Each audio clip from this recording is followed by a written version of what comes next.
The pilot's monopoly. One day on board the Alex Scott, my chief, Mr. Bixby, was crawling carefully through a closed place at Cat Island, both leads going and everybody holding his breath. The captain, a nervous, apprehensive man, kept still as long as he could, but finally broke down and shouted from the hurricane deck, "For gracious sake, give her some steam, Mr. Bixby, give her steam. She'll never raise the reef on this headway." For all the effect that was produced upon Mr. Bixby, one would have supposed that no remark had been made. But 5 minutes later, when the danger was past and the leads laid in, he burst instantly into a consuming fury and gave the captain the most admirable cursing I ever listened to. No bloodshed ensued, but that was because the captain's cause was weak, for ordinarily he was not a man to take correction quietly. Well, having now set forth in detail the nature of the science of piloting, and likewise described the rank which the pilot held among the fraternity of steamboatmen, this seems a fitting place to say a few words about an organization which the pilots once formed for the protection of their guild. It was curious and noteworthy in this that it was perhaps the compactest, the completest, and the strongest commercial organization ever formed among men. For a long time wages had been $250 a month, but curiously enough, as steamboats multiplied and business increased, the wages began to fall little by little. It was easy to discover the reason for this. Too many pilots were being made. It was nice to have a cub, a steersman, to do all the hard work for a couple of years gratis, while his master sat on a high bench and smoked. All pilots and captains had sons or nephews who wanted to be pilots. By and by it came to pass that nearly every pilot on the river had a steersman. When a steersman had made an amount of progress that was satisfactory to any two pilots in the trade, they could get a pilot's license for him by signing an application directed to the United States Inspector. Nothing further was needed. Usually no questions were asked, no proofs of capacity required. Very well, this growing swarm of new pilots presently began to undermine the wages in order to get berths. Too late, apparently, the knights of the tiller perceived their mistake. Plainly, something had to be done, and quickly. But what was the needful thing? A close organization. Nothing else would answer. To compass this seemed an impossibility, so it was talked and then dropped. It was too likely to ruin whoever ventured to move in the matter. But at last about a dozen of the boldest and some of the best pilots on the river launched themselves into the enterprise and took all the chances. They got a special charter from the legislature with large powers under the name of Pilots Benevolent Association, elected their officers, completed their organization, contributed capital, put association wages up to $250 at once, and then retired to their homes, for they were promptly discharged from employment. But there were 2 or 3 unnoticed trifles in their bylaws which had the seeds of propagation in them. For instance, all idle members of the association in good standing were entitled to a pension of $25 per month. This began to bring in one straggler after another from the ranks of the new-fledged pilots in the dull summer season. Better have $25 than starve. The initiation fee was only $12, and no dues required from the unemployed. Also, the widows of deceased members in good standing could draw $25 per month, and a certain sum for each of their children. Also, the said deceased would be buried at the association's expense. These things resurrected all the superannuated and forgotten pilots in the Mississippi Valley. They came from farms, they came from interior villages, they came from everywhere. They came on crutches, on drays and ambulances, anyway, so they got there. They paid in their $12 and straightaway began to draw out $25 a month and calculate their burial bills. By and by, all the useless, helpless pilots and a dozen first-class ones were in the association, and 9/10 of the best pilots out of it, and laughed at it. It was the laughing stock of the whole river. Everybody joked about the bylaw requiring members to pay 10% of their wages every month into the treasury for the support of the association, whereas all members were outcast and tabooed and no one would employ them. Everybody was derisively grateful to the association for taking all the worthless pilots out of the way and leaving the whole field to the excellent and the deserving. And everybody was not only jocularly grateful for that, but for a result which naturally followed, namely the gradual advance of wages as the busy season approached.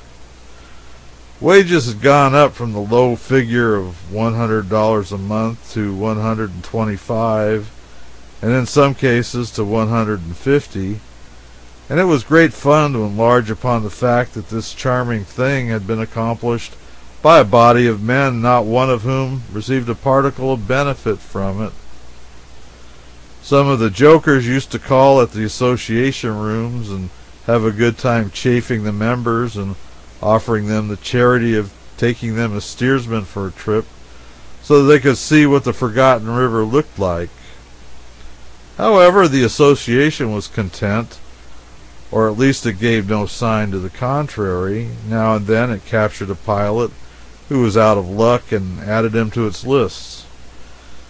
These later additions were very valuable, for they were good pilots. The incompetent ones had all been absorbed before. As business freshened, wages climbed gradually up to $250, the association figure, which became firmly fixed there. And still without benefiting a member of that body, for no member was hired. The hilarity at the association's expense burst all bounds now.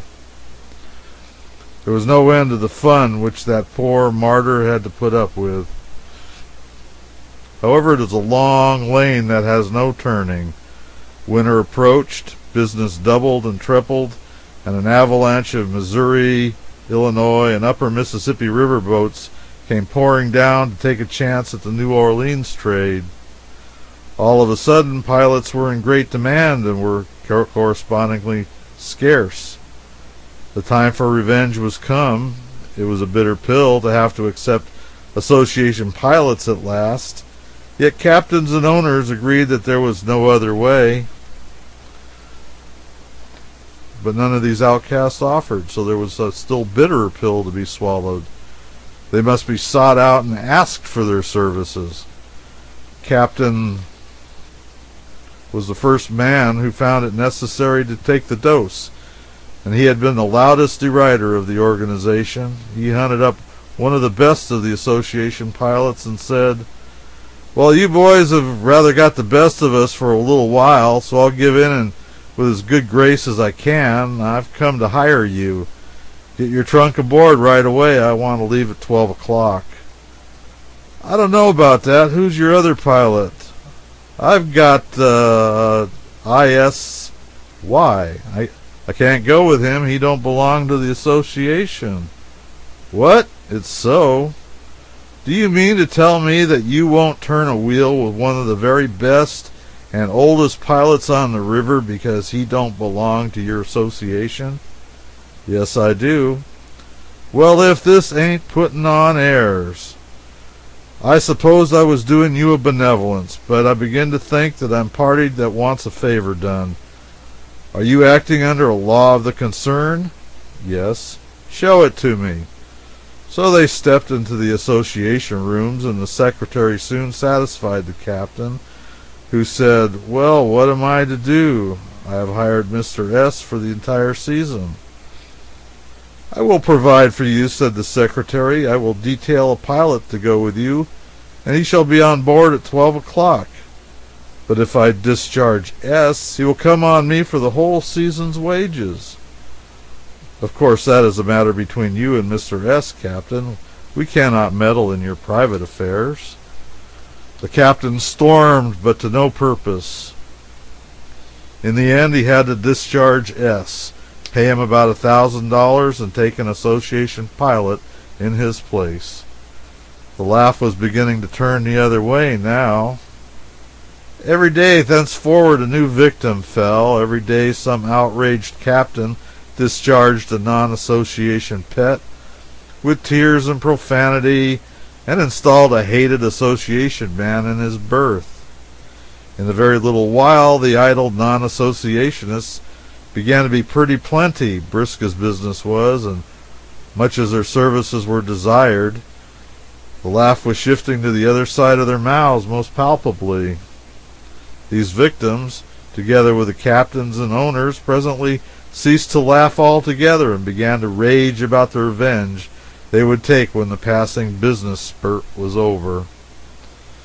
Soon all the laughters that were left were the owners and the crews of boats that had 2 non-association pilots, but their triumph was not very long-lived. For this reason, it was a rigid rule of the association that its members should never, under any circumstances whatever, give information about the channel to any outsider. By this time, about half the boats had none but association pilots, and the other half had none but outsiders. At the first glance, one would suppose that when it came to forbidding information about the river, these two parties could play equally at that game. But this was not so. At every good-sized town, from one end of the river to the other, there was a wharf boat to land at instead of a wharf or a pier. Freight was stored in it for transportation. Waiting passengers slept in its cabins. Upon each of these wharf boats, the association's officers placed a strong box fastened with a peculiar lock, which was used in no other service but one, the United States Mail Service. It was a letter bag lock, a sacred government thing. By dint of much beseeching, the government had been persuaded to allow the association to use this lock. Every association man carried a key which would open these boxes.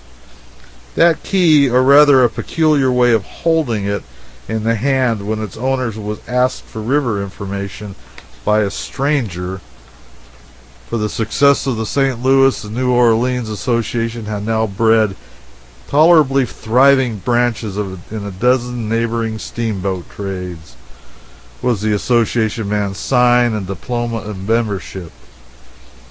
And if the stranger did not respond by producing a similar key and holding it in a certain manner duly prescribed, this question was politely ignored.